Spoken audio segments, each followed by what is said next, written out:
দর্শক, তাপপ্রবাহের আরো খবর জানাতে যশোর থেকে যোগ দিচ্ছেন তৌহিদুর রহমান এবং একই সঙ্গে নওগাঁ থেকে যোগ দিচ্ছেন হারুন ও রশিদ চৌধুরী।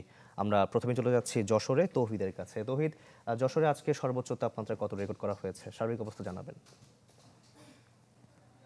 শাকিল, এখন পর্যন্ত যশোরের সর্বোচ্চ তাপমাত্রা আজকে রেকর্ড করা হয়েছে 38 ডিগ্রি সেলসিয়াস। আপনি জানেন যে আজ থেকে 3 দিন আগে যশোরে তাপমাত্রা ছিল 42.6 ডিগ্রি সেলসিয়াস, যেটা এ মৌসুমে দেশের সর্বোচ্চ তাপমাত্রা। সেই তুলনায় আজকে কিছুটা কম মনে হলেও আসলে এখানে বাস্তবে কিন্তু সেটা হচ্ছে না, কারণ আবহাওয়া অফিস বলছে যে 38 ডিগ্রি সেলসিয়াস তাপমাত্রা হলেও অনুভূত হচ্ছে 41 ডিগ্রি সেলসিয়াস তাপমাত্রা।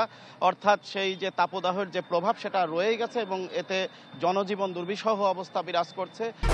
1, 2, 3 ঢাকায় জমি জিতে নিন 100% ক্যাশব্যাক সহ 20 কোটি টাকার পুরস্কার। সব থেকে বিপদগ্রস্ত অবস্থায় আছে শ্রমজীবী মানুষ এবং আক্রান্ত হচ্ছে, নানা রোগে আক্রান্ত হচ্ছে গরমজনিত, বিশেষ করে বৃদ্ধ এবং শিশুরা। এর পাশাপাশি শাকিল, আপনি জানেন যে যশোর পোনা মাছ চাষের জন্য একটি গুরুত্বপূর্ণ জায়গা এবং দেশের পোনার চাহিদার একটা বড় অংশ যশোর থেকে সরবরাহ হয়ে থাকে।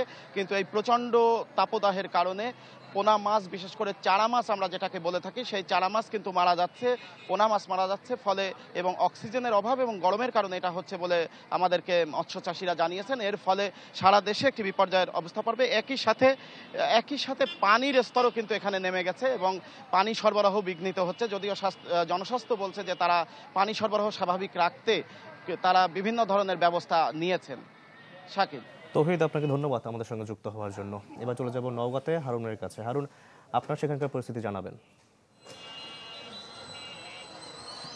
আসলে পরিস্থিতি যদি বর্ণনা করতে হয়, বলা যেতে পারে যে মাঝে মধ্যে মনে হবে যে আপনার আগুনের তাপ এসে আসলে মুখে লাগছে অথবা শরীরে লাগছে, ঠিক অনুভূতিটা এরকম হবে নওগাঁয়। আপনি দেখতে পাচ্ছেন যে মানুষজন আসলেই যে ঘর থেকে বের হচ্ছে না কিংবা ঘরের মধ্যে বসে আছে বিষয়টি এমন নয়, কিন্তু মানুষজন আসলে তুলনামূলক কম বের হচ্ছেন। এখন তো যারা জরুরি কাজ লাগছে তারা আসলে মূলত শহরের মধ্যে বের হচ্ছেন।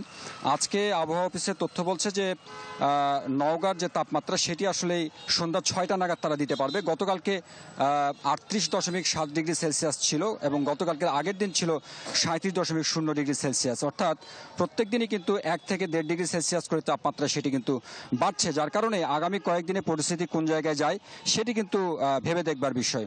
পাশাপাশি আপনি জানেন যে এই শুধুমাত্র নওগাঁ নয়, পুরো উত্তরাঞ্চল জুড়েই এখন ধান কাটার যে মৌসুম সেটি শুরু হচ্ছে। এটি কিন্তু অনেক বড় একটি চ্যালেঞ্জ, কারণ আপনি জানেন যে মাঠগুলো অনেক বিশাল বিশাল মাঠ, যার কারণে ফাঁকা জায়গা পাওয়া খুব মুশকিল। অর্থাৎ যেখানে গিয়ে শ্রমিকরা একটু জিরোবেন সেরকম জায়গা নেই, যার কারণে ধানগুলো আসলে কীভাবে ঘরে উঠবে এই পরিস্থিতি, সেটি কিন্তু একটি চ্যালেঞ্জের বিষয়। যারা কৃষক আছেন তারা বলছেন যে এই মুহূর্তে শ্রমজীবী মানুষ পেতে তাদেরকে বেশ কষ্ট পোহাতে হচ্ছে এবং যারাও আসছেন তারা আসলে বেশি মূল্যের কথা বলছেন, অর্থাৎ অধিক মজুরির বিনিময়ে তারা আসলে কাটতে রাজি হচ্ছেন। পাশাপাশি হাসপাতালগুলোর চিত্র কিন্তু বেশ ভয়াবহ। চিকিৎসকরা বলছেন যে প্রায় 1 থেকে 1.5 গুণ পর্যন্ত বিশেষ করে শিশু এবং বয়স্ক মানুষ যারা আছেন তারা কিন্তু হাসপাতালে ভর্তি হয়েছেন। সবকিছু মিলিয়ে পরিস্থিতি আসলে যেদিকে যাচ্ছে, এটি বৃষ্টি যদি না বর্ষণ হয় তাহলে আসলে সামনের দিনগুলো কিভাবে পাড়ি দেওয়া যাবে সেটি এখন মানুষজন ভেবে দেখছেন। জি, খুবই নাজুক পরিস্থিতি। হারুন, আপনাকে ধন্যবাদ আমাদের সঙ্গে যুক্ত হওয়ার জন্য। দর্শক, তাপপ্রবাহের খবর জানাতে নওগাঁ এবং যশোর থেকে যুক্ত হয়েছিলেন আমাদের সহকর্মীরা।